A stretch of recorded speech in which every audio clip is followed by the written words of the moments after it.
This is a presentation of the Moldy Cheese family of networks. Hey guys, it's a beautiful day on Moldy Cheese Baseball Network here for a little Minnesota Twins action. It is season number 4, episode number 198 of our franchise, and we're on the road to face the Oakland Athletics. But first off, we've got a little bit of a trade to announce here as we continue to make some moves. Alex Wood has been traded to the Miami Marlins in exchange for 3 minor league players: Christian Mendoza, relief pitcher; Diego Nunez, a relief pitcher; and Vladimir Guerrero Jr., a right fielder / third baseman.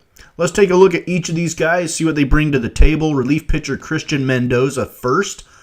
He is a 19-year-old from Puerto Rico, and he's got a very good mix of velocity and break. Everything else he needs to work on, though: gives up too many hits, gives up too many home runs, not very good control, so those numbers have got to improve for him. Diego Nunez. Now, he's a little bit further along in his development than Mendoza. Nunez, a 21-year-old from the Dominican Republic. Pretty good hits per 9 innings at 62, Ks per 9 innings at 62, good control at 68, and solid velocity and okay break for Diego Nunez. So he's a little further along. Let's take a look at Vladimir Guerrero Jr. Forget everything you know about Vlad Jr. in real life because, as I've mentioned several times, this series was started back in 2016. Vladimir Guerrero Jr. was an 18-year-old prospect then, and he's had to develop in this game in MLB The Show. And he has not come along as quickly as he has in real life. He is still a very average hitter, but an above-average fielder. And we are taking a waiver on him, hoping that he develops. So we get, I think that was a pretty good haul, I think, for Alex Wood. And now let's head out for some baseball at Oakland Coliseum, or whatever they call it now, Rickey Henderson Field. A couple of very poor pitching teams, and we have a little bit of an edge in the batting numbers. 10th overall in batting average, where the A's are 26th. We're 23rd in home runs, they're 27th. They are 29th in ERA, and we are 27th. Let's head out to the ballpark for a little day baseball.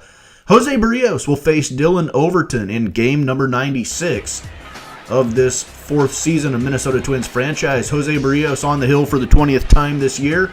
He is 6-4, a 3.57 ERA, hoping to make the All-Star team, which will be announced in our next episode. Dylan Overton will make the start for the A's. It is start number 7. He is 5-4. He's pitched 101 innings, many of those out of the bullpen.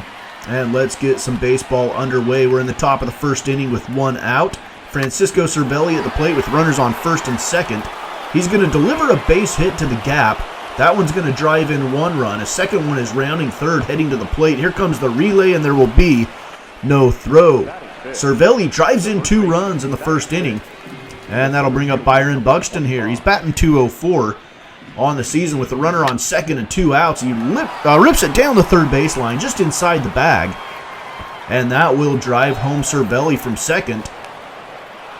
And the Twins jump out to a 3-0 lead. Middle of the first inning. We head to the second inning now. This is Eddie Rosario. He's hitting .261. His average has continued to climb. With a runner on second and 2 outs, and Rosario delivers one into center field. Drops in front of the center fielder. Runner from second will come in to score, and the Twins have jumped out to a 4-0 lead. Now we come into the series riding an 8-game losing streak. We have not won yet in the month of July, and this is a great start here in this game. Another drive to the gap in right center field. This one was with the bases loaded, and it's going to clear them. A bases clearing double for Mario Calero, and he drives in 3 runs and also knocks Dylan Overton out of the game in the second inning. In the middle of 2, the Twins lead at 7-0 in a bid to snap an 8-game losing streak, longest losing streak of a so far miserable Minnesota Twins season. Jose Barrios now facing Madsen. Diving play by Robert Jones on to first for the out. And a very nice defensive play by Robert Jones, the shortstop, taking over for Eduardo Nunez after we traded him away to the Tampa Bay Rays. Fourth inning, Miguel Sano, 2 for 2 on the day with a double. He's hitting .271, 25 home runs, 54 RBIs. He's also hoping to make the All-Star team. And he makes a little bit more of a case for that here with a solo home run to left field. Up into the stands where I once sat back in 2002, I believe it was, when I went to an Oakland A's game. Might have been 2001. That was a long time ago, but it seems like yesterday that I was out there watching the A's play the Mariners. Here is former Twin Max Kepler, 246, 10 home runs, 30 RBIs. In the bottom of the 7th inning, and Kepler's going to drive it to center field. Byron Buxton is there. That'll complete the 7th, and Jose Barrios has pitched a gem. 2 hits in 7 innings, and the Twins lead at 9-0. And that is exactly what we needed out of our stopper, Jose Barrios. We go on to win the ball game by a score of 11-4. The A's get some late runs. We add on a couple as well. Miguel Sano, 3 for 5 with a home run and a double. Francisco Cervelli, 3 for 4 with a double and 2 RBIs. Jace Peterson added a home run, and Byron Buxton was 3 for 5 with a double and an RBI for the Twins. We sit at 35-61. We snap that 8-game losing streak and get our first win in the month of July. And we have 2 more games before the All-Star break. But first off, let's get down to the farm.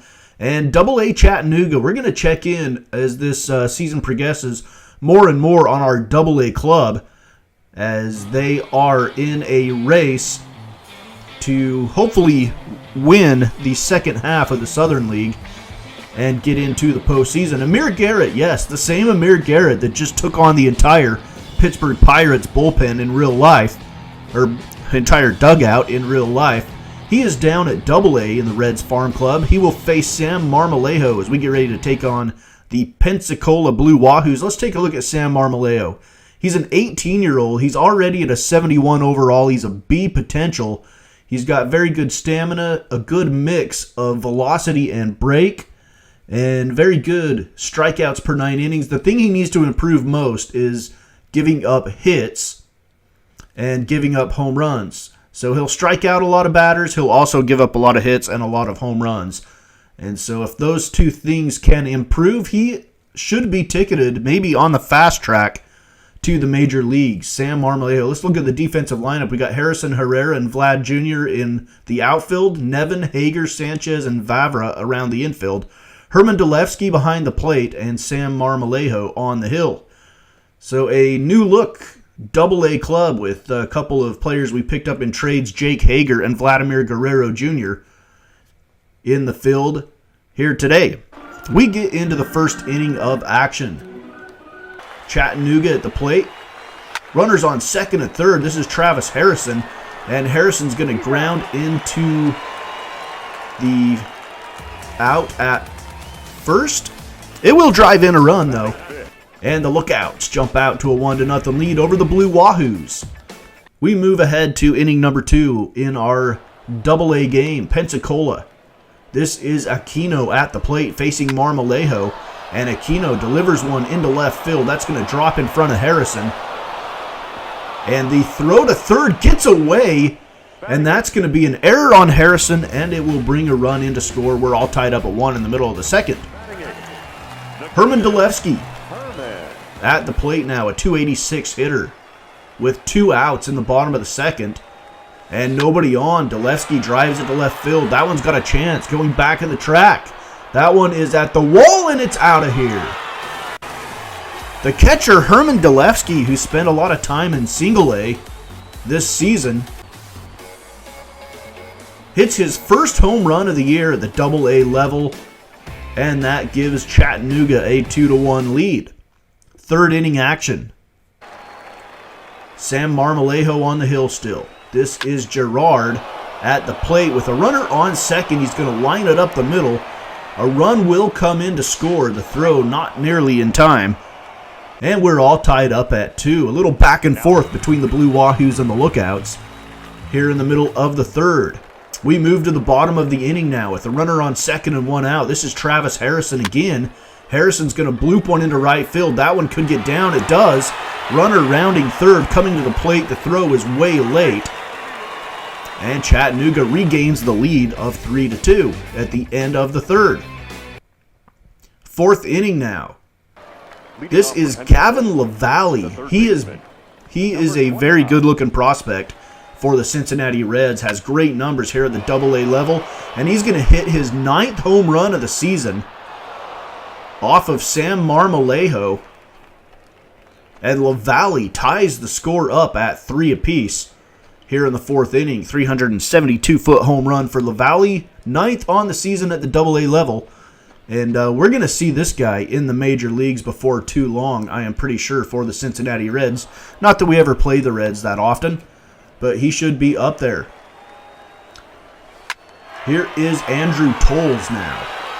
And Tolles with a runner on first and a runner on third. Drives the runner in third home.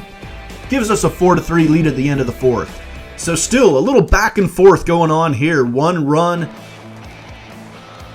for the Lookouts, followed by 1 run for the Blue Wahoos, and so forth. Here's Vladimir Guerrero Jr. with a deep drive to right field.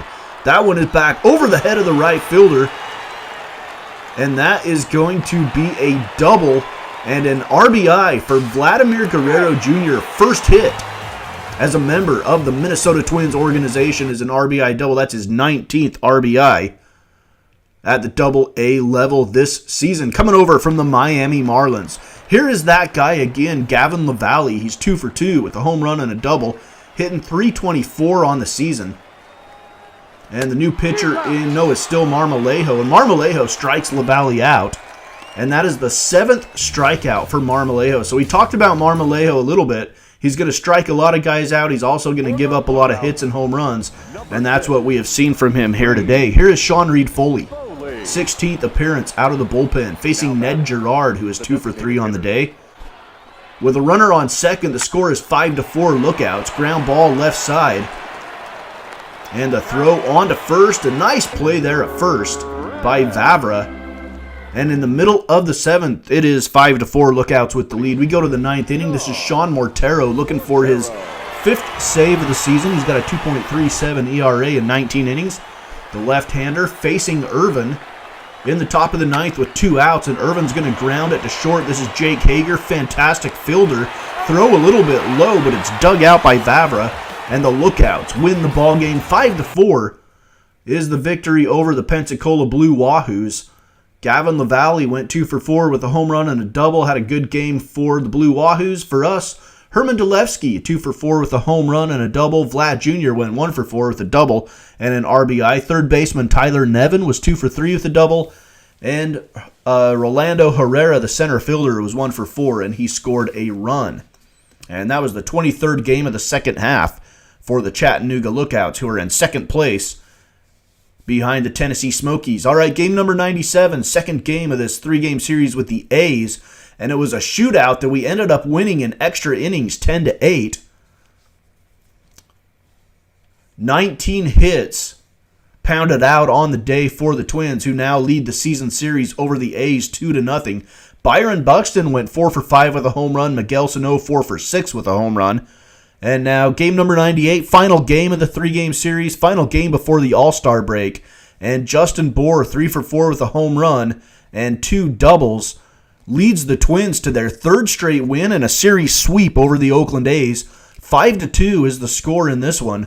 Raimel Tapia went 3 for 4 with a double. Eddie Rosario 2 for 5 with a double. And the Twins win it. Let's look at the standings as we head into the All-Star break. Your American League division leaders, the Red Sox, the Tigers, and the Rangers.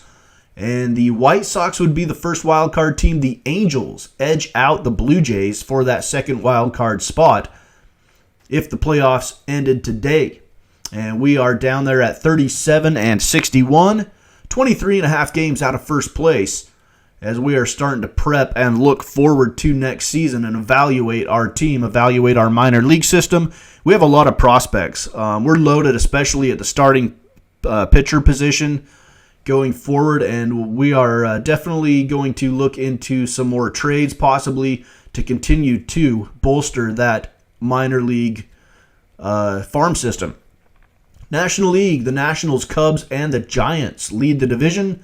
The Dodgers are your wild card number 1 team, and the Cardinals and the surprising Marlins are tied for that final wild card spot. The Marlins have made a push lately. They have come all the way up from 4th place in the NL East to 2nd now at 51-45. They're only 5.5 games behind the Nats as we head into the All-Star break. So we got some races to look forward to in the second half of the season, and we're going to watch our Double-A ball club closely and see if we can't have a little Double-A minor league postseason baseball here on the Moldy Cheese Baseball Network.